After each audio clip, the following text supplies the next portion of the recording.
ಲಕ್ಪತಿ ಕಾರ್ಯಕ್ರಮಕ್ಕೆ ಮತ್ತೊಮ್ಮೆ ಸ್ವಾಗತ. ಸಾಕಷ್ಟು ಕಾಲರ್ ತಗೊಂಡ್ವಿ, ಕಾಲರ್ಗೆ ಪ್ರಶ್ನೆಗಳನ್ನ ಕೇಳಿದಾಯ್ತು. ಈಗ ಪ್ರಶ್ನೆಯನ್ನ ಕೇಳಿಸ್ಕೊಳ್ಳುವಂತ ಸರದಿ ರವಿಶಂಕರ್ ಅವ್ರದ್ದು, ಯಾಕಂದ್ರೆ ನಮ್ಮೊಂದಿಗೆ ಗೆಸ್ಟ್ ಆಗಿ ಬಂದಿದ್ದಾರೆ. ಅವರು ಕೈಲಾಶ್ ನ್ಯೂಜನ್ನ ಬ್ರ್ಯಾಂಡ್ ಅಂಬಾಸಿಡರ್ ಕೂಡ. ರವಿಶಂಕರ್, ನೀವು ಸಾಕಷ್ಟು ಚಿತ್ರಗಳನ್ನ ಮಾಡಿದ್ರಿ, ಅದರಲ್ಲೂ ಸೀರಿಯಲ್ ಅಲ್ಲಂತೂ ಸಖತ್ ಫೇಮಸ್. ಈಗ ಚಿತ್ರಗಳ ಮಾತಿಗೆ ಬರೋದಾದ್ರೆ ಈಗ ಯಾವ ಚಿತ್ರಗಳಲ್ಲಿ ಅಭಿನಯಿಸ್ತಾ ಇದ್ದೀರಿ? ಈಗ ಒಂದು ಭಗವಂತ ಕೈ ಕೊಟ್ಟ ಅಂತ ಸಿನಿಮಾ ಕಂಪ್ಲೀಟ್ ಆಗಿದೆ, ಟು ರಿಲೀಸ್.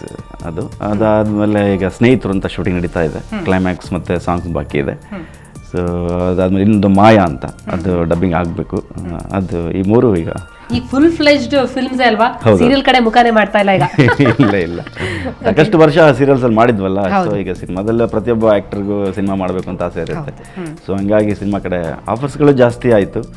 ಸೊ ನನಗೂ ಇಷ್ಟ ಆಯಿತು, ಸೊ ಅದಕ್ಕೆ ಸಿನಿಮಾದಲ್ಲೇ ಕಂಟಿನ್ಯೂ ಮಾಡ್ತೀವಿ. ಆದರೆ ಮುಂಚೆಯಿಂದ ನಿಮ್ಮ ಗೋಲ್ ಸಿನಿಮಾನೇ ಆಗಿತ್ತು? ಇಲ್ಲ, ಆ್ಯಕ್ಚುಲಿ ನಾನು ಪ್ಲೇಬ್ಯಾಕ್ ಸಿಂಗರ್ ಆಗಬೇಕು ಅಂತ ತುಂಬ ಆಸೆಯಿಂದ ಬಂದಿದ್ದು. ಅದು ಎರಡೂ ಥಿಯೇಟ್ರ್ ವರ್ಕ್ ಮಾಡ್ತಿದ್ವಲ್ಲ, ಅವಾಗ ಆ್ಯಕ್ಟಿಂಗ್ ಜೊತೆಲೇ ಇತ್ತು. ಸೊ ಇಂಟೆನ್ಷನ್ ಇದ್ದು ಸಿಂಗರ್ ಆಗಬೇಕು ಅಂತ, ಬಟ್ ಆಗಲಿಲ್ಲ, ಆ್ಯಕ್ಟರ್ ಆದೆ.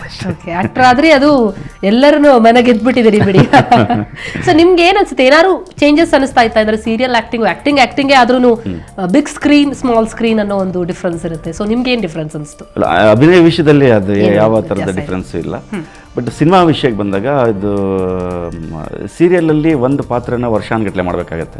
ಅದೇ ಸಿನಿಮಾದಲ್ಲಿ ಬೇರೆ ಬೇರೆ ಬೇರೆ ಥರದ ಪಾತ್ರಗಳನ್ನ ಮಾಡ್ತಾ ಹೋಗ್ತಾ ಇರ್ಬೋದು, ಎಕ್ಸ್ಪೀರಿಯನ್ಸು ಜಾಸ್ತಿ ಆಗ್ತಾ ಇರುತ್ತೆ. ಹ್ಯಾಂಗ್ ಓವರ್ ಇರೋದು ಬೇಕಾಗಲ್ಲ, ಖಂಡಿತವಾಗಿಲ್ಲ. ಸೊ ಹಾಗಾಗಿ ನಮಗೆ ಸಿನಿಮಾ ಇಷ್ಟ ಆಗುತ್ತೆ. 45 ಡೇಸ್ಗೆ ಒಂದು ಸಿನಿಮಾ ಕಂಪ್ಲೀಟ್ ಆಗುತ್ತೆ. ಸೊ ಮತ್ತೆ ಇನ್ನೊಂದು ಬೇರೆ ಥರದ ಕ್ಯಾರೆಕ್ಟರ್ ಪಾತ್ರ ಮಾಡ್ಬೋದು. ತುಂಬ ತೃಪ್ತಿ ಕೊಡುವಂಥದ್ದು, ಒಬ್ಬ ನಟನಿಗೆ ತುಂಬ ತೃಪ್ತಿ ಕೊಡುವಂಥ ವಲಯ ಅಂತಂದ್ರೆ ಚಿತ್ರರಂಗದ ವಲಯ. ಫಿಲ್ಮ್ನಲ್ಲಿ ಯಾವುದು ಕಾಮಿಡಿ ಪಾರ್ಟ್ ಮಾಡ್ತಾ ಇಲ್ವಾ? ಫಸ್ಟ್ ಈಗ ಪಯಣದಲ್ಲೂ almost comedy, Nanjangud comedy, and ಈಗ ಸ್ನೇಹಿತರು ಬರ್ತಿದ್ದ ಅಲ್ಟಿಮೇಟ್ ಕಾಮಿಡಿ ಪಿಕ್ಚರ್. ಅದಂತ ಅದ್ಭುತ, ನನಗೆ ತುಂಬಾ ಇಷ್ಟವಾದ ಪಿಕ್ಚರ್. ಅಂಡ್ ಮೊನ್ನೆ ಜೋಗೈದಲ್ಲಿ ಕೂಡ ಪ್ರೇಮ್ ಅವರ ನಿರ್ದೇಶನದಲ್ಲಿ ಪ್ರೇಮ್ ಅವರು ನನಗೆ ಒಂದು ಒಳ್ಳೆ ಪಾತ್ರ ಸೃಷ್ಟಿ ಮಾಡಿಕೊಟ್ಟಿದ್ರು. ಅದು ಕೂಡ ಕ್ಲಿಕ್ ಆಯ್ತು ಕೂಡ, ಒಳ್ಳೆ ಹೆಸರು ತಂದು ಕೊಡ್ತು ನನಗೆ ಆ ಪಾತ್ರ. ಓಕೆ, ನಿಮ್ಗೆ ಏನನ್ಸುತ್ತೆ ಈಗ ಅದೃಷ್ಟ ಅನ್ನೋದು ಎಷ್ಟು ಪ್ಲೇ ಮಾಡುತ್ತೆ ಅನ್ಸುತ್ತೆ? ಯಾಕಂದ್ರೆ ನಮ್ಮ ಕಾರ್ಯಕ್ರಮ ಇರೋದೇ ಲಕ್ಪತಿ. ಸೊ ಅದೃಷ್ಟದ ಬಗ್ಗೆ ನಿಮ್ಮ ಅನಿಸಿಕೆ? ನಾವು ಮಾಡುವಂತ ಉದ್ಯೋಗದಲ್ಲಿ ಪ್ರಾಮಾಣಿಕವಾದ ಪ್ರಯತ್ನ ಇದ್ರೆ ಖಂಡಿತವಾಗ್ಲೂ ಲಕ್ಪತಿ ಆಗ್ಬಹುದು. ಹೌದು, ಖಂಡಿತವಾಗ್ಲೂ, ಯಾವುದೇ ತರದ ಸಂದೇಹನೇ ಬೇಡ, ಎರಡನೇ ಮಾತು ಇಲ್ಲ. ಅದಕ್ಕೆ ನಾವು ಮಾಡುವಂತ ಉದ್ಯೋಗದಲ್ಲಿ ಪ್ರಾಮಾಣಿಕವಾದ ಪ್ರಯತ್ನ ಇದ್ರೆ ಎಷ್ಟು ಬೇಗ ಆಗುತ್ತೋ ಅಷ್ಟು ಬೇಗ. ನಾನು ಲಕ್ಪತಿ ಆಗ್ಲೇಬೇಕು ಅಂತ ಮನಸ್ಸಲ್ಲಿ ಇಟ್ಬಿಟ್ರೆ ಖಂಡಿತವಾಗ್ಲೂ. ಯಾಕೆಂದ್ರೆ ಇವತ್ತಿನ ಶ್ರೀಮಂತರೆಲ್ಲ ನೆನ್ನೆ ಬಡವ್ರೆ. ಸೊ ಹಾಗಾಗಿ ಅದೃಷ್ಟ ಅಂತ ಅನ್ನೋದು ಅದೊಂಥರ ಮನಸ್ಥಿತಿ, ನಮ್ಮಲ್ಲಿ ಕಾನ್ಫಿಡೆನ್ಸ್ ಇರಬೇಕು. ಎಸ್, ಕಾನ್ಫಿಡೆನ್ಸ್ ಅನ್ನೋದೇ ಅದೃಷ್ಟ, ಆತ್ಮವಿಶ್ವಾಸ ಅನ್ನೋದಿದೆಯಲ್ಲ ಅದೇ ಅದೃಷ್ಟ.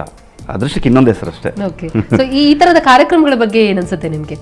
ಖುಷಿ ಅನ್ಸುತ್ತೆ, ಯಾಕೆಂತಂದ್ರೆ ಈಗ ಅವರವರ ಭಾವನೆಗಳೇನಿರ್ತಾವೋ ಜನಗಳಿಗೆ ಈ ಥರದ ಕಾರ್ಯಕ್ರಮದ ಮೂಲಕ ಅವ್ರನ್ನ ನಮ್ಮ ಹತ್ತಿರಕ್ಕೆ ಕರ್ಕೊಂಡಾಗ ಅವರು ಪಾರ್ಟಿಸಿಪೇಟ್ ಮಾಡಿ ಅವ್ರಿಗೆ ಒಂಥರ ಏನೋ ಬೇರೆ ಥರದ ಆತ್ಮವಿಶ್ವಾಸ ಶುರುವಾಗುತ್ತೆ ಅವ್ರಿಗೆ. ನಿಮ್ಮ ಕನಸುಗಳು ಈ ಇಂಡಸ್ಟ್ರಿಯಲ್ಲಿ ಯಾವ್ಯಾವ ರೀತಿಯ ರೋಲ್ಗಳು ಮಾಡಬೇಕು ಅಂತ?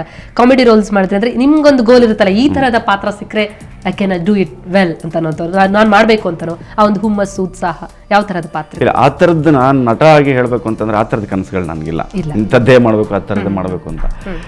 ಬಟ್ ಯಾವುದೇ ಪಾತ್ರ, ಒಬ್ಬ ನಿರ್ದೇಶಕ ನನ್ನನ್ನು ಸಿನಿಮಾಗೆ ಹಾಕೋಬೇಕು ಅಂತ ಯೋಚನೆ ಮಾಡಿದಾಗ ಅವರು ನನ್ನನ್ನು ಯೋಚನೆ ಮಾಡಿಕೊಂಡೇ ಒಂದು ಪಾತ್ರವನ್ನು ಕ್ರಿಯೇಟ್ ಮಾಡಿರ್ತಾರೆ. ಸೊ ಆ ಪಾತ್ರಕ್ಕೆ ನಾನು ನ್ಯಾಯ ಒದಗಿಸಿದಾಗ ಡೈರೆಕ್ಟರ್ ತುಂಬ ಖುಷಿ ಆದರೆ ಸೊ ಐ ಆಮ್ ಹ್ಯಾಪಿ ಅಂತ. ಬಟ್ ಒಂದು ಇಮೇಜ್ ಅಂತ ಇದ್ದಾಗ ಅದರಿಂದ ಹೊರಗೆ ಬರೋದಕ್ಕೆ ಕಷ್ಟ ಆಗುತ್ತೆ ಅಂತ ಹೇಳ್ತೀರಾ? ಇಲ್ಲ, ಆ ಥರದ್ದೆಲ್ಲ ಇಮೇಜ್ ಎಲ್ಲ ಇಟ್ಕೋಬಾರ್ದು. ಒಬ್ಬ ನಟ ಅನ್ನೋ ಯಾವತ್ತು ನನಗೆ ಆ ಇಮೇಜ್ ಇದೆ ಈ ಇಮೇಜ್ ಇದೆ ಅಂತ ಖಂಡಿತವಾಗ್ಲೂ ಇಟ್ಕೋಬಾರ್ದು. ಜನ ಪ್ರೀತಿಯಿಂದ ಇಷ್ಟಪಡ್ತಾರೆ ಆ ಪಾತ್ರ ಮಾಡಿದ್ರೆ ಆ ಪಾತ್ರದಲ್ಲಿ ನನ್ನನ್ನು ನೋಡೋದಕ್ಕೆ ತುಂಬ ಇಷ್ಟಪಡ್ತಾರೆ ಅಂತಂದ್ರೆ ಯಾಕೆ ಮಾಡಬಾರ್ದು? ಅದೊಂದು ಕಸ ಗುಡಿಸೋನಾಗಿದ್ರು ಅದರಲ್ಲಿ ನಾನು ನಂಬರ್ 1 ಅಂತ ತೋರಿಸ್ಕೋಬಹುದು. ಖಂಡಿತವಾಗ್ಲೂ ನಟನೆ ಮುಖ್ಯ ಆಗುತ್ತೆ. Okay, wonderful. ಓಕೆ, ಹಾಗೇನೆ ರವಿಶಂಕರ್, ಲಾಸ್ಟ್ ಟೈಮ್ ತುಂಬಾ ಪ್ರಶ್ನೆಗಳಿಗೆ ಉತ್ತರವನ್ನ ಕೊಡೋದಕ್ಕೆ ಟ್ರೈ ಮಾಡಿದ್ರು ನಮ್ಮ ವೀಕ್ಷಕರು. ಆ ಉತ್ತರ ಏನು ಅಂತ ಹೇಳಬೇಕಂದ್ರೆ SMS ರೌಂಡ್ ಅಲ್ಲಿ ಇರುವಂತಹ ಉತ್ತರ ನಾವು ಹೇಳಿರಲ್ಲ. ಸೊ ವೀಕ್ಷಕರೇ, ಕಳೆದ ಬಾರಿ ನಾವು ಕೇಳಿದಂತಹ SMS ರೌಂಡ್ ನ ಪ್ರಶ್ನೆಗಳಿಗೆ ಉತ್ತರವನ್ನ ನೋಡುವಂತಹ ಸಮಯ ಈಗ. ಹಾಗಿದ್ರೆ SMS ರೌಂಡ್ ಅಲ್ಲಿ ನಾವು ಕೇಳಿದಂತಹ ಮೊದಲ ಪ್ರಶ್ನೆಗೆ ಉತ್ತರ ಈ ರೀತಿ ಇದೆ. ಪ್ರಶ್ನೆ ಈ ರೀತಿ ಇತ್ತು: ಸಿದ್ಲಿಂಗು ಚಿತ್ರದ ನಾಯಕ ನಟನ ನಿಜವಾದ ಹೆಸರೇನು? ಆಯ್ಕೆಗಳಿದ್ದು Loose Mada, B Prajwal, C Yogish, D Siddu. ಸರಿಯಾದಂತಹ ಉತ್ತರ ರವಿಶಂಕರ್ ನಿಮ್ಗೆ ಗೊತ್ತಿರ್ಬೋದು. ಅದೇ, ಸಿ ಯೋಗೀಶ್. ಲೂಸ್ ಮಾದ ಅಂತಾನೆ ಫೇಮಸ್, ಆಗಿ ಸಾಕಷ್ಟು ಜನ ಕನ್ಫ್ಯೂಸ್ ಮಾಡ್ಕೊಂಡಿರ್ತಾರೆ. ಸಿದ್ಲಿಂಗು ಚಿತ್ರದ ನಾಯಕ ನಟನ ನಿಜವಾದ ಹೆಸರು ಸಿ ಯೋಗೀಶ್. ಓಕೆ ವೀಕ್ಷಕರೇ, ಆಗಿದ್ರೆ ಇನ್ನು ಎರಡನೇ ಪ್ರಶ್ನೆ SMS ರೌಂಡ್ ನಲ್ಲಿ ನಾವು ಕೇಳಿದಂತದ್ದು ಮತ್ತು ಸರಿಯಾದ ಉತ್ತರ ಈ ರೀತಿ ಇದೆ. ಭೋಪಾಲ್ ಅನಿಲ ದುರಂತ ಸಂಭವಿಸಿದ್ದು ಯಾವಾಗ? ಆಯ್ಕೆಗಳು ಈ ರೀತಿ ಇತ್ತು. A 1994, B 1984, C 1934, D 1990. ಸರಿಯಾದಂತಹ ಉತ್ತರ ಬಿ 1984ರಲ್ಲಿ ಭೋಪಾಲ್ ಅನಿಲ ದುರಂತ ಸಂಭವಿಸಿತು. ಓಕೆ, ಇನ್ನು SMS ರೌಂಡ್ ನಲ್ಲಿ ಕೇಳಿದಂತಹ ಮೂರನೇ ಪ್ರಶ್ನೆ ಯಾವುದು ಅಂತ ನೋಡೋಣ. ಕರ್ನಾಟಕದ ಗ್ರಾಮೀಣಾಭಿವೃದ್ಧಿ ಸಚಿವರು ಯಾರು? ಆಯ್ಕೆಗಳು A CM Udasi, B Jagadish Shettar, C R Ashok, D DVS. ಸರಿಯಾದಂತಹ ಉತ್ತರ ಜಗದೀಶ್ ಶೆಟ್ಟರ್, ಕರ್ನಾಟಕದ ಗ್ರಾಮೀಣಾಭಿವೃದ್ಧಿ ಸಚಿವರು. ಓಕೆ, ಹಾಗಿದ್ರೆ ಮತ್ತೆ ತಡೆಯಾಕ ಮಾಡೋದು ಮುಂದಿನ ಪ್ರಶ್ನೆ, ಯಾಕಂದ್ರೆ ತುಂಬಾ ಪ್ರಶ್ನೆಗಳಿಗೆ SMS ರೌಂಡ್ಗೆ ಕೇಳಿದ್ವಿ ನಾವು. ಸೊ 4ನೇ ಪ್ರಶ್ನೆ ಯಾವುದು ಅಂತ ನೋಡೋಣ. ಮೈಕ್ರೋಸಾಫ್ಟ್ ಸಂಸ್ಥಾಪಕ ಯಾರು? ಆಯ್ಕೆಗಳು George Bush, B Bill Clinton, C Bill Gates, D Steve Jobs. ಏನನ್ಸುತ್ತೆ ರವಿಶಂಕರ್ ನಿಮ್ಗೆ? Answer Steve Jobs. Okay, Bill Gates Microsoft ಸಂಸ್ಥಾಪಕರು. ಓಕೆ, ಸರಿಯಾದಂತಹ ಉತ್ತರವನ್ನು ಹೇಳಿದ್ದಾಯ್ತು. ಓಕೆ, ಇನ್ನು ಮುಂದಿನ ಪ್ರಶ್ನೆ ಯಾವುದು ಅಂತ ನೋಡೋಣ. ಭಾರತದ ಯಾವ ನಗರದಲ್ಲಿ ಆಸ್ಟ್ರೇಲಿಯಾದ ಫೆಡರಲ್ ಪೊಲೀಸ್ ಶಾಖೆ ಇದೆ? ಆಯ್ಕೆಗಳು ದೆಹಲಿ, ಮುಂಬೈ, ಕೋಲ್ಕತ್ತಾ, ಚೆನ್ನೈ. ಸರಿಯಾದಂತಹ ಉತ್ತರ ಎ ದೆಹಲಿ, ನಮ್ಮ ರಾಷ್ಟ್ರ ರಾಜಧಾನಿಯಲ್ಲೇ ಇದೆ ಆಸ್ಟ್ರೇಲಿಯಾದ ಫೆಡರಲ್ ಪೊಲೀಸ್ ಶಾಖೆ. ಓಕೆ, ಹಾಗೇನೆ ಕಾರ್ಡ್ ರೌಂಡ್ ನಲ್ಲಿ ಉತ್ತರವನ್ನ ನೋಡುವಂತ ಸಮಯ, ಯಾಕಂದ್ರೆ ವಿಜೇತರ ಯಾರು ಅನ್ನೋದನ್ನ ರವಿಶಂಕರ್ ಅವರು ಆರಿಸ್ತಾರೆ, ನೀವು ಆರಿಸಬೇಕಾಗತ್ತೆ ಇಬ್ಬರನ್ನ. ಸೊ ಆರಿಸಕ್ಕಿಂತ ಮುಂಚೆ ನಾವು ಉತ್ತರವನ್ನ ನೋಡ್ಬಿಡೋದು ಬೆಟರ್ ಅಂತ ಅನ್ಸುತ್ತೆ. ಏನನ್ಸುತ್ತೆ ನಿಮ್ಗೆ ಈ ರೀತಿ ಪ್ರಶ್ನೆಗಳನ್ನ ಕೇಳೋದು, ಉತ್ತರವನ್ನ ಪಡೆಯೋದು ಒಂಥರ ಫಟಾಫಟಾಗಿ ಆ ಒಂದು ಟೆನ್ಷನ್ ಇರುತ್ತೆ ಜನರಿಗೆ. ನೀವು ಯಾವತ್ತಾರು ಭಾಗವಹಿಸಿದ್ರ ಈ ರೀತಿ ಇದರಲ್ಲಿ? ತುಂಬಾ ಹಿಂದೆ ಅಂದ್ರೆ ಈ ತರದ್ದೆಲ್ಲ ವೇದಿಕೆ ಇರಲಿಲ್ಲ. ಸ್ಕೂಲಲ್ಲಿ ಅಥವಾ ಕಾಂಪಿಟೇಷನ್ಸ್ಗೆ ಅಂತ ಹೋದಾಗ ಅಲ್ಲೆಲ್ಲ ಕೇಳ್ತಾ ಇದ್ರು ಅಷ್ಟೇ. ಒಂದೇನಪ್ಪ ಅಂದ್ರೆ ಈ ಥರ ಕ್ವಶನ್ಸ್ ಕೇಳಿದ್ರೆ ಜನರಲ್ ನಾಲೆಡ್ಜ್ ಅವ್ರಿಗೆ ಇಂಪ್ರೂವ್ ಆಗುತ್ತೆ ಅಂತ ನನ್ನ ಅನುಭವ. ಯಾಕಂದರೆ ಸಾಮಾನ್ಯವಾಗಿ ಕೆಲವು ವಿಷಯ ಗೊತ್ತಿಲ್ಲದೆ ಇರೋರು ಇಂಟ್ರೆಸ್ಟಿಂದ ಈ ಥರದ ಕಾರ್ಯಕ್ರಮ ನೋಡೋಕ್ಕೆ ಶುರು ಮಾಡ್ತಾರೆ. ಸೊ ನೀವು ಕೇಳುವಂಥ ಪ್ರಶ್ನೆಗಳಿಗೆ ಈ ಉತ್ತರ ಅವರೇ ಹೇಳ್ಬೋದು ಅಥವಾ ನೀವೇ ಹೇಳ್ಬೋದು. ಸೊ ಅವ್ರಿಗೆ ಆ ಉತ್ತರ ಗೊತ್ತಾದಾಗ ಜನರಲ್ ನಾಲೆಡ್ಜ್ ಇಂಪ್ರೂವ್ ಆಗುತ್ತೆ ಅಂತ ನಾನು ನಿಜವಾಗ್ಲೂ. ಯಾಕಂದ್ರೆ ಬಹಳ ಜನ ನಮಗೆ ಪತ್ರಗಳನ್ನ ಕೂಡ ಬರೀತಾ ಇದ್ರೆ, ಯಾಕಂದ್ರೆ ಮನೆಯವರೆಲ್ಲ ಕೂತು ನೋಡ್ತಾ ಇರ್ತೀವಿ, ಇದಿರ್ಬೋದು ಅಂತ ಆ ಎಕ್ಸೈಟ್ಮೆಂಟ್ ಇರುತ್ತೆ, ಒಂಥರ ಕಾನ್ಸಂಟ್ರೇಷನ್ ಹೆಚ್ಚಾಗುತ್ತೆ ಮಕ್ಕಳಲ್ಲಿ, ಇನ್ನಷ್ಟು ಇದ್ರ ಬಗ್ಗೆ ತಿಳುವಳಿಕೆ ಜಾಸ್ತಿ ಆಗುತ್ತೆ. ಹೌದು. ಓಕೆ, ಹಾಗಿದ್ರೆ ತಡೆಯಾಕೆ ಕಾರ್ಡ್ ರೌಂಡ್ ನಲ್ಲಿ ಕಳೆದ ಬಾರಿ ಕೇಳಿದಂತಹ ಪ್ರಶ್ನೆಗಳಿಗೆ ಉತ್ತರವನ್ನ ನೋಡೋಣ. ಮೊದಲನೇ ಪ್ರಶ್ನೆ ನಾವು ಕೇಳಿದ್ದು ಕಾರ್ಡ್ ರೌಂಡ್ಗಾಗಿ, ಕವರ್ ಸ್ಟೋರಿ ಕಾರ್ಯಕ್ರಮದ ನಿರೂಪಕರು ಯಾರು? ಆಯ್ಕೆಗಳು ಈ ರೀತಿ ಇತ್ತು. ವಿಜಯಲಕ್ಷ್ಮಿ ಶಿಬರೂರು, ಬಿ ಪ್ರತಿಮಾ ಭಟ್, ಸಿ ಶ್ವೇತಾ, ಡಿ ಸೌಮ್ಯ. ಸರಿಯಾದಂತಹ ಉತ್ತರ ಕವರ್ ಸ್ಟೋರಿ ಕಾರ್ಯಕ್ರಮದ ನಿರೂಪಕಿ ವಿಜಯಲಕ್ಷ್ಮಿ ಶಿಬರೂರು. ಓಕೆ, ಇನ್ನೊಂದು ಪ್ರಶ್ನೆ, ಎರಡನೇ ಪ್ರಶ್ನೆ ಕಾರ್ಡ್ ರೌಂಡ್ಗಾಗಿ ನಾವು ಕೇಳಿದಂತಹ ಪ್ರಶ್ನೆ ಉತ್ತರ ಈ ರೀತಿ ಇದೆ. ರೈಟ್ ಕ್ಲಿಕ್ ಕಾರ್ಯಕ್ರಮ ನಡೆಸಿಕೊಡುವಂತಹ ನಿರೂಪಕರು ಯಾರು? ಆಯ್ಕೆಗಳು Arvind Sethuram, B Guruprasad, C Badakila Pradeep, D Jayaprakash Shetty.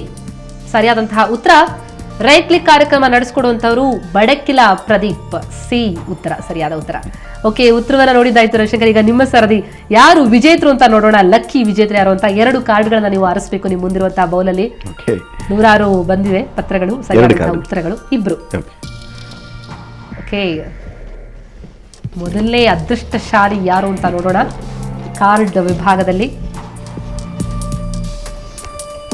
ಕೆಲಸಂತವರಿಗೆ ಡಗ್ಡಗಿರುತ್ತೆ. ಮೊದಲನೇ ವಿಜೇತರು ಕಾರ್ಡ್ ರೌಂಡ್ ನಲ್ಲಿ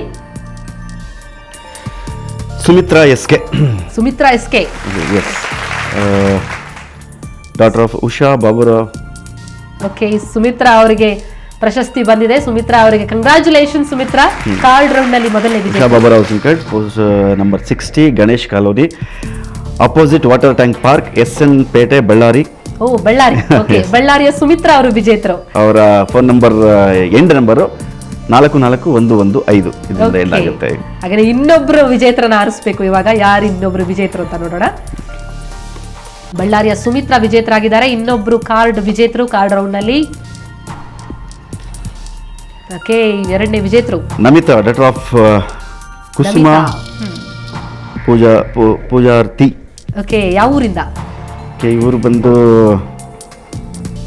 ಸಾಲಿಕೆರಿ. Okay, Salikeri post, Udupi. Udupi. Okay, ಉಡುಪಿಯ ನಮಿತಾ ಅವರು 2ನೇ ಬಹುಮಾನ. ಕಾರ್ಡ್ ರೌಂಡ್ ನಲ್ಲಿ ನಮಿತಾ ಅವರು ಕೂಡ ಇಬ್ರು ಬಹುಮಾನಗಳು ವಿಜೇತರು ಆಗಿರುವಂತವರು ಮಹಿಳೆಯರೇ. ಕಂಗ್ರಾಚುಲೇಷನ್ಸ್. ಈ ಎಲ್ಲಾ ಬಹುಮಾನಗಳ ಪ್ರಾಯೋಜಕರು Newgen Mobiles from the House of Kailash. SVT Magadi road, Kempegowda road, BVK ಹಿಂಗ ರೋಡ್ ಮತ್ತು ಬಸವನಗುಡಿ. ಕಸ್ತೂರಿ ರಾಯಲ್ ಗೋಲ್ಡ್ ಚಹಾ ಐಶ್ವರ್ಯ ಟಿ ಇಂಡಸ್ಟ್ರೀಸ್ ಬೆಂಗಳೂರವರ ತಯಾರಿಕೆ. ಓಕೆ, ಹಾಗಿದ್ರೆ ಮುಂದಿನ ವಾರಕ್ಕೆ ಕಾರ್ಡ್ ರೌಂಡ್ಗೆ ಪ್ರಶ್ನೆ, ಅಂದ್ರೆ ಈ ವಾರದ ಕಾರ್ಡ್ ರೌಂಡ್ ಪ್ರಶ್ನೆ, ಮುಂದಿನ ವಾರ ನಮಗೆ ಉತ್ತರ ಸಿಗುತ್ತೆ. ಮೊದಲನೇ ಪ್ರಶ್ನೆ ರವಿಶಂಕರ್, ಯಾವ ಪ್ರಶ್ನೆ ಕೇಳೋಣ? ಓಕೆ, ನಿಂತಲ್ಲೇ ನ್ಯಾಯ ಕಾರ್ಯಕ್ರಮದ ಟ್ಯಾಗ್ ಲೈನ್ ಏನು? ಆಯ್ಕೆಗಳು: ಸಿಗೋವರೆಗೂ ಬಿಡಲ್ಲ, ಸಿಗೋವರೆಗೂ ಬಿಡಲ್ಲ. ಎ, ಬಿ ನಿಮ್ಮೊಂದಿಗೆ ನಾವು, ಸಿ ಫೈನಲ್ ಫೈಟ್, ಡಿ ನ್ಯಾಯ ಸಿಗಲೇಬೇಕು. ಓಕೆ, ಇಂತಲೇ ನ್ಯಾಯ ಕಾರ್ಯಕ್ರಮದ ಟ್ಯಾಗ್ ಲೈನ್ ಏನು? ಸಿಗೋವರೆಗೂ ಬಿಡಲ್ಲ, ನಿಮ್ಮೊಂದಿಗೆ ನಾವು, ಫೈನಲ್ ಫೈಟ್, ನ್ಯಾಯ ಸಿಗಲೇಬೇಕು. ಓಕೆ, ಇನ್ನು ಎರಡನೇ ಪ್ರಶ್ನೆ ಯಾವುದು ಅಂತ ನೋಡೋಣ. ಕಾರ್ಡ್ ರೌಂಡ್ಗಾಗಿ ಇರುವಂತಹ ಎರಡನೇ ಪ್ರಶ್ನೆ: ಸರಳ ವಾಸ್ತು ನೇರ ಪ್ರಸಾರ ಕಾರ್ಯಕ್ರಮ ಯಾವ ದಿನದಂದು ಬಿತ್ತರವಾಗುತ್ತೆ? ಆಯ್ಕೆಗಳು: ಸೋಮವಾರ, ಬಿ ಗುರುವಾರ, ಸಿ ಭಾನುವಾರ, ಡಿ ಶನಿವಾರ. ಓಕೆ, ಈ ಎರಡೂ ಪ್ರಶ್ನೆಗಳಿಗೆ ಉತ್ತರ ಗೊತ್ತಿದ್ರೆ, ಒಂದು ಗೊತ್ತಿದ್ರು ಸಾಕು, ನೀವು ಬರೆದು ಕಳಿಸಬಹುದು ನಮ್ಮೊಂದಿಗೆ. ನಮ್ಮ ವಿಳಾಸವನ್ನ ನೋಟ್ ಮಾಡ್ಕೊಳ್ಳಿ.